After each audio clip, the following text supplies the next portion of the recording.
Hey guys, this is Undercover Dudes all the way from Down Under with the top 10 best upcoming games of 2017. FPS, RPG, open world, it's all here, with many of these games appearing on the PlayStation 4, Xbox One and PC. Coming in at the number 10 spot, we have got For Honor. For Honor is an action hack and slash game in development by Ubisoft and be published on the PC, PlayStation 4 and Xbox One. The game allows players to play the roles of historical soldiers such as medieval knights, samurais, and Vikings within a medieval fantasy setting. In-game, players fight against their opponents with class-specific melee weapons such as axes, swords, and katanas. Along with that, there are 4 different classes, that being Vanguard, Assassin, Heavy, and Hybrid, which feature their own individual pros and cons. When killing enemies, players will be able to gain killstreak-like activatables such as a barrage of arrows or a catapult attack. To spice up the combat, there is a tactical combat system known as the Art of War, which is a pseudo-dueling mode where players can block and attack with more precision. This will definitely make those 1v1 fights even more exciting in my opinion. A single-player campaign has been confirmed, and of course there is multiplayer combat. For Honor will be released worldwide on the 14th of February 2017. Horizon Zero Dawn is an upcoming action role-playing game developed by Guerrilla Games and published by Sony for the PS4 exclusively. The game is centered around our main character who's called Aloy, who is a hunter, but not of animals as you can see in games like Far Cry Primal. In this game, Aloy hunts robots. In game, you explore a completely open world in a post-apocalyptic setting. The world is divided into tribes that hold side quests to accomplish, while the main story really goes and pushes through the plot in the story, but allows you to really go and explore every corner of the world in all its beauty. Gameplay revolves around hunting down killer robots using traps, range arrow attacks, explosives, and even melee combat. Even hacking is capable in this game. It seems like it's a fusion of games like Far Cry Primal, but in a third-person perspective, but now we've got this futuristic twist, and even the developers were saying that this was a very risky idea that they went and really just said to the publisher, could we go and do this? And I'm like, go ahead. It is a very weird idea, but it can definitely go and show a lot of promise, as you can see in the trailer. In Horizon Zero Dawn, hunting is key, especially to go and scavenge metal from the robots, and then you can go and upgrade your weapons, upgrade your equipment, and really just become a better hunter overall. A day-night cycle will be featured with no load screen supposedly to ensure a very seamless experience. The reason I'm really excited about Horizon Zero Dawn is because this was the studio that brought us Killzone all the way back in 2004. Killzone was by far one of my most beloved PS2 games, so hopefully they can go and pull through on this one. Horizon Zero Dawn will be released in late February to early March, depending on where you live. Escape from Tarkov is a hardcore MMO mixture of a first-person shooter, a third-person shooter, and even some RPG gameplay. The game offers a new type of gameplay, which is based on a multitude of tactical and combat factors and the use of digital modules that improve game realism. This game is definitely not your Call of Duty, it is definitely not your Battlefield, it is much more a hardcore shooter along the lines of Armor, but the graphics of this game look absolutely beautiful. The events take place in a realistic setting in the Russian city of Tarkov. Main characters work for 2 private military companies locked in a bloody conflict on the street of the settlement surrounded by UN and Russian military. Players need to find a way out of the isolated Tarkov, survive the deadly hazards, and unearth all the mysteries of the city. Following the widely twisted plot, heroes of Escape to Tarkov meet many dangers, from hostile mercenaries of an enemy faction to aggressive environments which can definitely be the end of your life. As I hinted to before, death is very prevalent in this game. If you go and take 2 free shots, then you're definitely out of the game. But with that, if you only take 1 bullet, then you have an injury, and that could definitely go and factor into your death. And you could have an illness, or you could be exhausted, or even get radiation poisoning. There is a lot of ways that you can go and die in this game, and it's really realistic. Now, to survive in such a harsh and chaotic world, players can go and have an MMO-like system where you can go and really upgrade your character, and this is where Escape to Tarkov is really trying to go and differentiate it from all the other hardcore first-person shooter games out there, where you can really go and have maybe a Fallout 4-like experience, where you can go and buff certain stats, where you can go and customize your weapons, you can go and get certain abilities and whatnot. Of course, it's not going to be futuristic, it's going to be very grounded in realism, but the fact you can really go and make your character your own in this game is very exciting. As of the release of this video, the massive alpha has already been commenced. However, a full release date has not been confirmed, so make sure to go and stay subscribed to this channel to make sure you are in the loop. Halo Wars 2 is an upcoming real-time strategy game, otherwise known as RTS, and this game is developed by 343 Industries and Creative Assembly, while of course being published by Microsoft for only the PC and Xbox One, because this is a very Microsoft-eccentric title. The game is set in the science fiction universe of the Halo series in the year 2559, which is, a little bit further ahead than 2017. And it's a very big sequel to the 2009 video game Halo Wars. The game sees the return of the human crew above the UNSC warship Spirit of Fire and introduces a new alien faction known as the Banished. In Halo Wars 2, players command armies from a bird-eye perspective of the battlefield. Like Halo Wars, the game features 2 playable fractions: the humanity's main military arm, the United Nations Space Command, otherwise known as the UNSC, who of course returned from the first game and basically every Halo game in existence, and a new alien faction known as the Banished, who serve as a replacement for the Covenant, which has been in many Halo games. Each faction has different leader units, and that can definitely go and spice up the gameplay, and you have to go and really learn to play with each faction individually, because they definitely have some big differences. The campaign mode is comprised of 13 missions, so we've got a bit of a beefy campaign right here. But if you want to go and spice it up a bit, you can go and play with your mates in the campaign, because there is cooperative gameplay.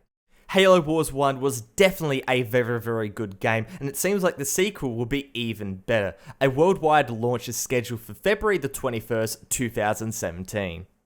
Persona 5 is a role-playing game developed by Atlas for the PlayStation 3 and the PlayStation 4. Let me repeat, the PS3, the old generation console, and the PlayStation 4. So if you're a little bit stuck in the past, you're definitely going to be hooked up with this game.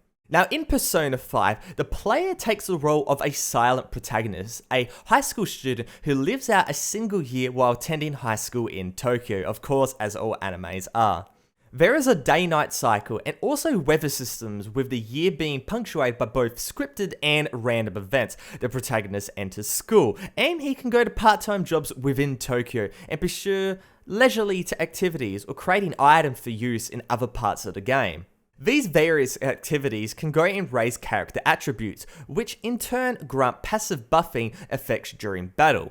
Now, along with that, you can also go and have relationships with other NPCs, and from that you can go and get certain buffs as well. So there is definitely more to the game than simply just going and doing these big battles. But with all of that said, as with previous entries in the series, the game uses a turn-based combat system. Battles can be initiated when a party runs into an enemy, or they can go and launch a surprise attack and gain an advantage in battle. In battle, the party has access to a long range and a short range arsenal of weaponry, in addition to being able to go and summon personas, hence the name. Personas are manifestations of the main character's inner psyche, and in this game, they are summoned through the mask each character goes and wears. You begin with an initial persona, and from that you can go and get more as the game goes and continues. and with that the party can go and use elemental, physical and magical attacks that go and surprise and attack the enemies. Persona 5 definitely looks like a very interesting game, and with that, if you want to go and pick it up, a worldwide release will be on April the 4th, 2017. Mass Effect Andromeda is an upcoming action, role-playing, third-person shooter developed by BioWare and published by EA for the PC, PlayStation 4 and Xbox One. A successor to Mass Effect 3, Mass Effect Andromeda is the first game in the series to feature an open-world environment. We don't know too much about the game, but it takes place 600 years after the events of the first 3 Mass Effect games in the Andromeda Galaxy. The player's intergalactic journey begins during the time in which Mass Effect 2 takes place, separating the setting from the events of the 3rd game. Players can either choose from a male or female sibling, with the other continuing to go and feature in the story, which is pretty cool, so you can go and play it as one, and then you can go and play the other and see the differences between the two. Like the story, not much is known about the gameplay, but the game features various planets for players to go and explore, with each having their own characteristics. Similar to its predecessors, the game will feature a dialogue tree, choices, romantic relationships with companions, and cooperative multiplayer. With all of that said, a release date has been scheduled for Q1 2016, so a lot of hype here, but we don't actually know when it's going to be coming out, and it could be delayed, who knows really. Tekken 7 is a fighting video game developed and published by Bandai Namco Entertainment. The Tekken franchise goes and celebrates its 20th anniversary, damn it's been a long time, with the next evolution of the Fighting King franchise. Tekken 7 returns to the gameplay roots with classic 1v1 bouts and a storyline centered around the eternal struggle for power among the members of the Mishishimi clan. Powered by the Unreal 4 engine, Tekken 7 sets a new standard in graphics quality for the series, featuring highly detailed characters and dynamic environments. The home version also features an in-depth story mode that lets players fully experience the storyline. Now I said home's version because there is an arcade version. The arcade version has been out in Japan for many years already, but we have to wait a little bit later to go and get the home version. Tekken has always been an amazing series, a personal favourite of mine in the fighting type of genre, and 7 seems like he'll definitely go and deliver. Now talking about that console version, it will be coming out in Q1 or Q2 2017, so definitely a lot of hype around this game. God of War is an upcoming third-person action-adventure video game in development by Santa Monica Studio to be published by Sony for the PlayStation 4 only. So the game started out on the PlayStation and it's going to be keeping only on the PlayStation. So Xbox fans, sorry, but you're going to go and miss out on this one. The game will be a reboot for the franchise and will take the series to the world of Norse mythology, as all the previous games were based on Greek mythology. Series protagonist Kratos, the big badass guy that you could probably see in the thumbnail, will of course return as the main character, but now he has a son. In this updated version of God of War, Kratos acts as a mentor and protector to his son and has to master the rage that has driven him for many years. As definitely when you got a young child by your side, you gotta go and calm yourself down a little bit, Kratos. This game will be vastly different in the gameplay department, as it will be using a completely different engine and using very little of their previous architecture. God of War 2017 is still third person, but features an over-the-shoulder view, which is quite different from the cinematic view of the previous games. Gameplay-wise, Kratos no longer has his double-chain blades, my personal favourites, as he lost those in God of War 3. Now he uses a massive battle axe to go and destroy his enemy. Such a iconic franchise, and I can't wait to get my hands on it. Release date hasn't been announced yet, but it will be sometime in 2017. Star Wars Battlefront 2 is a third-person and third-person hybrid shooter, and it's going to be developed by DICE and published by Electronic Arts. It's a sequel to 2015's Star Wars Battlefront, and the sequel will include worlds depicted in the new Star Wars films, as you can see the one for this year, and then also the one for next year, Rogue One. Blake Georgian, who is Electronic Arts' Chief Financial Officer, went and said that next year, being 2017, we'll see Star Wars Battlefront back with bigger and better worlds, because we now have the new movies to work off, and not just the historical movies that we went and used before. That is definitely a lot of hype around that quote, and a lot to go and live up to. Now, with all of that said, there's not only Star Wars Battlefront 2 that is in development. There's actually quite a few third-person dedicated Star Wars games that are being developed by different studios.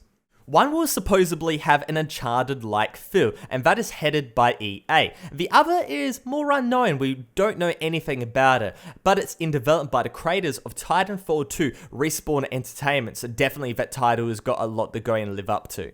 The original Star Wars Battlefront got mixed reviews. A lot of people liked it, but many people quickly quit after the gameplay got bland and really stale, despite the amount of maps, modes, and weapons. With all of that said, it seems like DICE might learn from their mistakes, especially after the major success of Battlefield 1, maybe going and using some of those principles in this game, and also all the lessons they have learnt through the whole Battlefield series in general, and from their really big risk, in a way, of doing Star Wars Battlefront last year.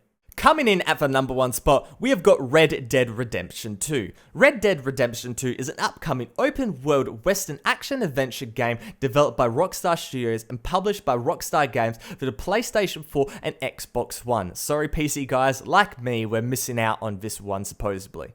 Red Dead Redemption 2 is the sequel to the 2010 game Red Dead Redemption, and it will be the third entry in the Red Dead series. Very little is known about the gameplay. We know it will be set in an open world environment with a western setting, but with all of that, nothing really else has been announced, just a very short teaser. There's going to be obviously a single player and online multiplayer components, but everything else is really up in the air. However, with the massive hype surrounding this game and the really significant success of the original Red Dead, which went and received rave reviews, there is no doubt that Rockstar has something up their sleeves.